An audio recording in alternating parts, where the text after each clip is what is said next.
মানুষ খায় কখন? খিদা লাগলে। বিয়ে করবে কখন? যখন তার মনে চাইবো যে না আমি করতে চাই, তখন সে বিয়ে করবে। এটাই বিয়ের বয়স। নোংরা একটা শব্দ হচ্ছে ক্রাশ। ক্রাশ বলে কিছু নাই। আমি যদি টিকটক করি তাহলে আমার স্ত্রী তো টিকটকারই হবে। আসসালামু আলাইকুম রহমতুল্লাহ। আলহামদুলিল্লাহ ওয়াসসালাতু ওয়াসসালামু আলা রাসূলিল্লাহ। আজকে তোমাদের সাথে আলোচনা করব বিয়ের আগে এই বইটি নিয়ে। তোমরা তো তোমাদের সাথে এর আগে কথা বলছিলাম রাসূল সাল্লাল্লাহু আলাইহি সাল্লামের শেষ দিনগুলি সম্পর্কে এই বইটা নিয়ে, তাই না? বরকত সাল্লাল্লাহু আলাইহি সাল্লাম। তো আজকের যে আলোচনার বিষয়টা তোমাদের জন্য খুব আকর্ষণীয়, আসলে সবার জন্যই খুব আকর্ষণীয়, তাই না? তো বিয়ের মানে বইটার নাম হচ্ছে বিয়ের আগে ফ্যান্টাসি নয়, হোক বাস্তব প্রস্তুতি। আসলে নামটার মধ্যেই কিন্তু বইটা সম্পর্কে মোটামুটি কথা চলে আসছে। তার মানে কি, কয়টা কথা পাই আমরা? বিয়ে, তাই না? আর এর সাথে একটা কথা পাচ্ছি ফ্যান্টাসি, আর একটা হচ্ছে বাস্তব প্রস্তুতি।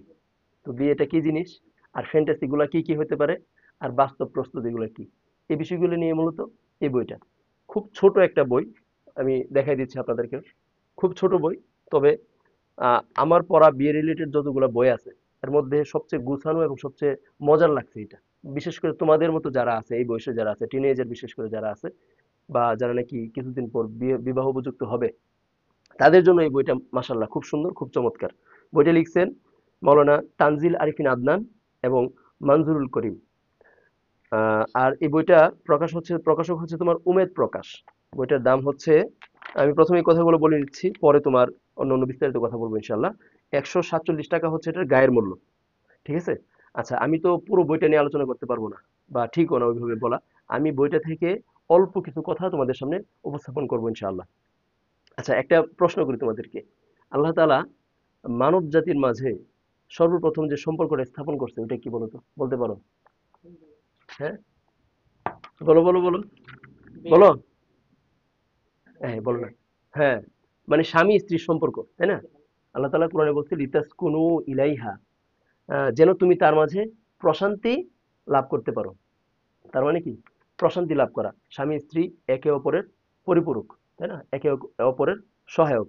আচ্ছা, এখন আমরা যখন বিয়ে করতে যাই বা বিয়ে করার জন্য চিন্তা ভাবনা করি, তখন কি আমাদের মাঝে ওই ধরনের কোনো প্রিপারেশন থাকে যে না, আমি বিয়ে করব? ইনশাল্লাহ আমরা তো অদূর ভবিষ্যতে বিয়ে করবো, তাই না?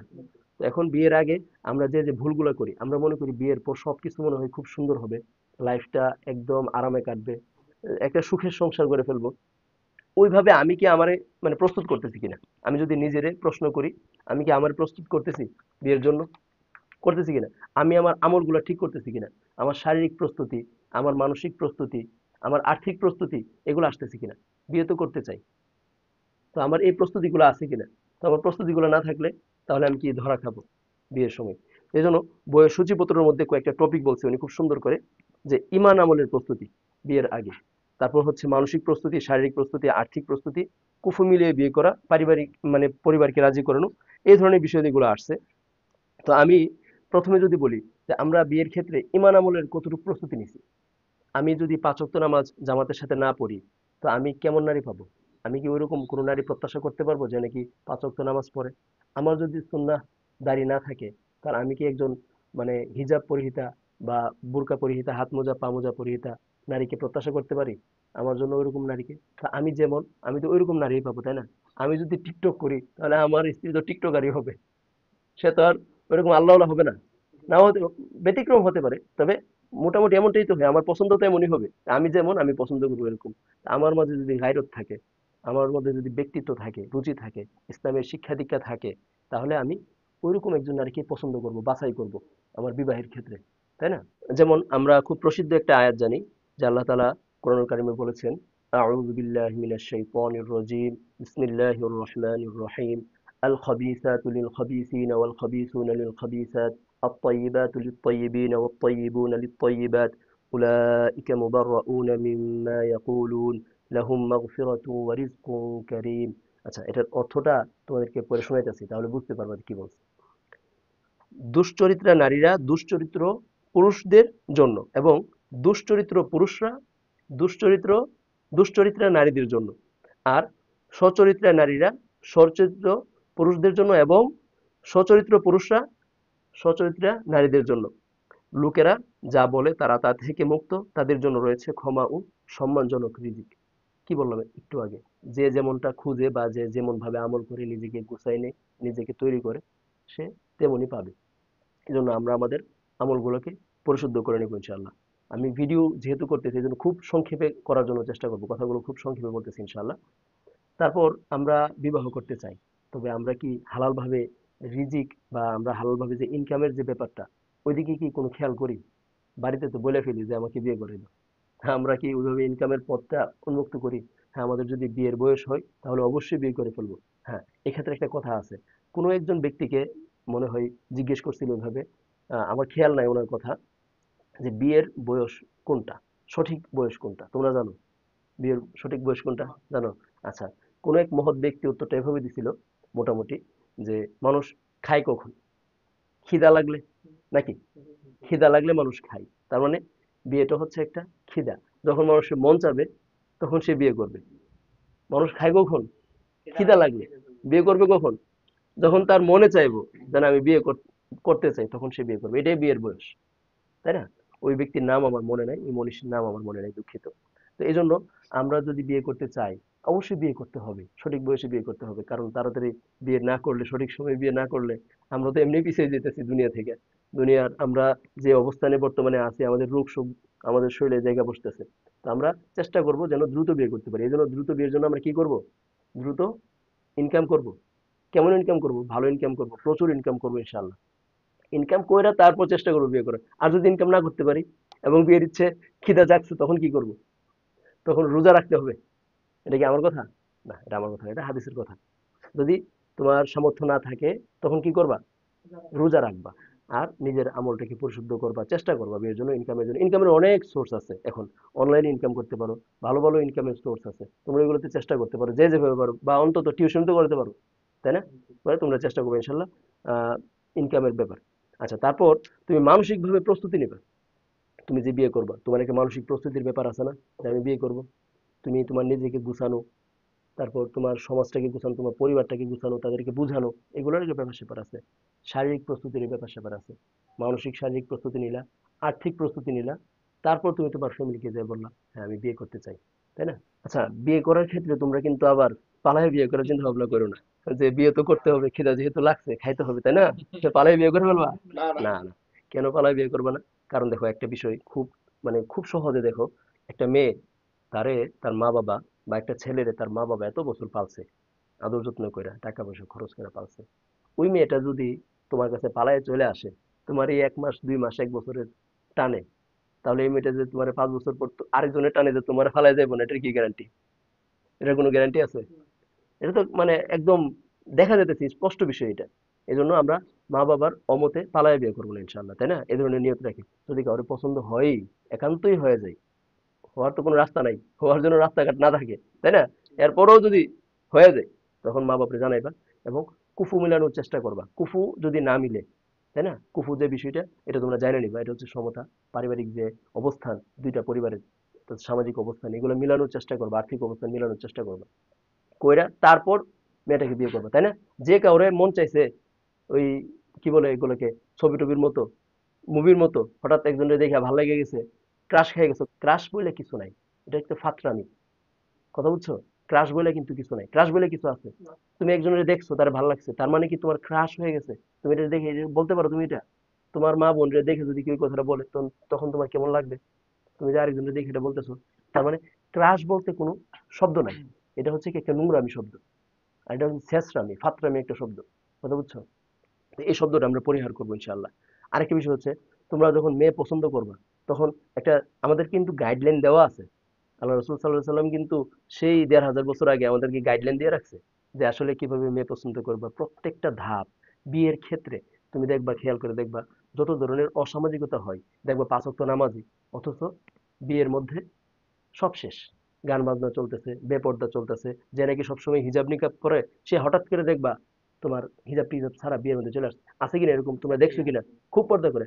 ছেলে খুব দিনদার, বিয়ের দিন দেখবা নাচতেছে ডিজের মধ্যে, এমনিতে 5 ওয়াক্ত নামাজ পড়ে বা দাড়ি টুপি আছে, হঠাৎ করে বদলে গেছে বিয়ের দিন। গায়ে হলুদের গেট করা, গায়ে হলুদ করা, মানে বেপর্দার যে একটা খোলামেলা আয়োজন, উলঙ্গপনা, এটা কোথায় ঘটে? বিয়েটার মধ্যে ঘটে। তো দিনদারি প্রকাশ পায় তোমার বিয়ের মধ্যে, আর হচ্ছে লেনদেনের মধ্যে। কয়টা জায়গায়? কি কি বলো? বিয়ে আর লেনদেন, এই দুইটার মধ্যে। এজন্য বিয়ের প্রতিটা ধাপ খেয়াল রাখবা, প্রতিটা ধাপ একদম। মেয়ে বাছাই করার যখন নিয়ত করবা তখন থেকে একদম মৃত্যু পর্যন্ত বাছাই করার ক্ষেত্রে গাইডলাইনে দেখো আল্লাহ রাসূল সাল্লাল্লাহু আলাইহি সাল্লাম কি বলছে। হ্যাঁ, রাসূল সাল্লাল্লাহু আলাইহি সাল্লাম ইরশাদ করেছেন, 4টি গুণের কারণে নারীকে বিবাহ করা হয়। 1, নারীর ধন সম্পদ অথবা বংশমর্যাদা অথবা রূপ সৌন্দর্য অথবা তার ধর্মভীরুতার কারণে। রাসূলুল্লাহ সাল্লাল্লাহু আলাইহি সাল্লাম বললেন, সুতরাং ধর্মভীরুকে প্রাধান্য দিয়ে বিবাহ করে সফল হও। আর যদি এরূপ না করো তাহলে তোমার দুহাত ধুলায় ধূসরিত হোক। ধর্মভীরু মহিলাকে প্রাধান্য না দিলে ধ্বংস অবধারিত। মূল কথা হচ্ছে এটা। এজন্য আমরা প্রথমে কি করব? প্রথম কি দেখবো বলতো? দিনদারিতা। কি কি কি দেখবো বলো? দিনদারিতা দেখবো, তারপর বাকিগুলো দেখবো। ঠিক আছে? তো আমরা বিবাহের জন্য প্রস্তুতি নেব ইনশাআল্লাহ। মানসিক, শারীরিক, আর্থিক নিজেরা কর্ম করার চেষ্টা করব। একজন বলছিল যে আর্লি ম্যারেজ মানে হচ্ছে আর্লি ইনকাম। আর্লি ম্যারেজ করতে চাইলে কি করব? আর্লি ইনকাম করব। তারপর বিবাহ কেন কেন ভাঙা যায়, কোন কোন কারণে বিবাহগুলো ভাঙতে পারে। যেমন তিনটা তিনটা বিষয় আছে তোমার: বিবাহ, আর হচ্ছে মানে তালাক, বিবাহ, আর হচ্ছে গোলাম আজাদ। এই তিনটা যদি মুখ থেকে বেরিয়ে যায়, শেষ হয়ে গেছে। একবার বললেই এই তিনটা হয়ে যায়: তালাক, বিবাহ, আর হচ্ছে কি, গোলাম আজাদ। আচ্ছা, আমি যদি ভুল না বলে থাকি, আর ভুল বললে আমি নিচে এটা দিয়ে দেবো। তো আমরা বিবাহের ক্ষেত্রে খুব খেয়াল রাখবো যেন কি কি কারণে আমাদের বিবাহগুলো ভেঙে যেতে পারে। এরকম অনেক ঘটনা ঘটছে যেগুলো আমরা জানিও না, অনেক সংসার ভেঙে দিছে, তাই না? এসব এই বিষয়ের যে মাসালা মাসাইল গুলো আছে এগুলো আমরা জেনে নেব। আর অবশ্যই আমাদের প্রস্তুতির কথাগুলো বললাম, কুফু মিলিয়ে বিয়ে করব। আমরা মানসিক, শারীরিক, আর্থিক প্রস্তুতি নেব আর বিয়ের জন্য চেষ্টা করতে থাকবো ইনশাআল্লাহ। আর আমরা চেষ্টা করব যতটুকু পারি আমাদের নিজের আমলকে, ইমানকে যতটুকু পারা যায় পরিশুদ্ধ করতে। সবসময় আমলের উপর থাকবো। যেমন একটা দোয়া আছে, রব্বানা হাবলানা মিন আজওয়াজিনা ওয়া যুররিয়াতিনা কুররাতা আ'ইউনিন ওয়াজআলনা লিল মুত্তাকিনা ইমামা। সবসময় দোয়া করব। আরো অনেক দোয়া আছে, এগুলো আমরা জেনে নেব। ঠিক আছে? যাই না, তারপর বিয়ের জন্য যে ধারাবাহিক যে আমলগুলো আছে, ধারাবাহিক যে গতির পথটা আছে, ওইটা আমরা অবলম্বন করব। হুটহাট বিয়ে করে ফেলবো তা না, কিন্তু করবো তো ইনশাল্লাহ। নিজেরা আমরা যেমন, আমি যেমন, ওইরকম কিন্তু চাই। এটা মনে রাখতে হবে কথাটা। আর তোমার পরবর্তী প্রজন্ম ওই ওই ধরনেরই কিন্তু আসবে, তাই না? তুমি একজন মানে গায়রতহীন মেয়েকে বিয়ে করছো, বেপরদা মেয়েকে বিয়ে করছো, তার মানে তার পরবর্তী প্রজন্মটা কেমন হবে? তুমি তাকে আর কতটুকু নিয়ন্ত্রণ করতে পারবা? তার মধ্যে কি শান্তি পাইবা তুমি? সুকুন পাইবা? যে আল্লাহ তাআলা বলছে লিতাসকুনু ইলাইহা। সুকুন, এখানে সুকুন আর পাওয়া যাইবো? তো তার মাঝে প্রশান্তি পাওয়া যাইবো? তার মাঝে তো আযাব আর গজব, 2 দিন পর বাইরে বেরি, ঝগড়া ঝামেলা, তাই না? তো এগুলা থেকে তোমরা যদি বাঁচতে চাও তাহলে এখন থেকে প্রস্তুতি নিতে হবে। তোমাদের, আমাদের সবার প্রস্তুতি কখন থেকে? এখন থেকে নিতে হবে ইনশাআল্লাহ। আল্লাহ তাআলা আমাদেরকে তৌফিক দান করুক। এবং এই বিষয়ে তোমরা আরো বিস্তারিত জানতে পারবা এই বইটা থেকে। আমি চেষ্টা করছি খুব সংক্ষেপে বলার জন্য, আসলে ভিডিও যেন বড় না হয়ে যায়, এই জন্য। এই বইটা হচ্ছে বিয়ের আগে ফ্যান্টাসি নয় হোক বাস্তব প্রস্তুতি, খুব সংক্ষেপে আমি বলার চেষ্টা করছি। আরো অনেক তথ্য আছিল আমি বলতে চাইতাম, তবে ভিডিও লম্বা হয়ে যাবে, এই জন্য বলতেছি না। যেমন আর এই ফ্যান্টাসির কথা একটু যদি না বলি তাহলে এ হয়েছে, যেমন অনেকে ফ্যান্টাসি করে যে বিয়ের পরে একসাথে তাহাজ্জুদ করব, স্ত্রী ঘুম থেকে জাগাই দিব, তাই না? রিক্সায় ঘুরবো, হুট তুইলা, তারপর ঝালমুড়ি খাবো, কত কিছু করব। এ ধরনের ফ্যান্টাসি গুলা আসলে মনের মধ্যে ফ্যান্টাসি থাকা জাগে, থাকতে হবে।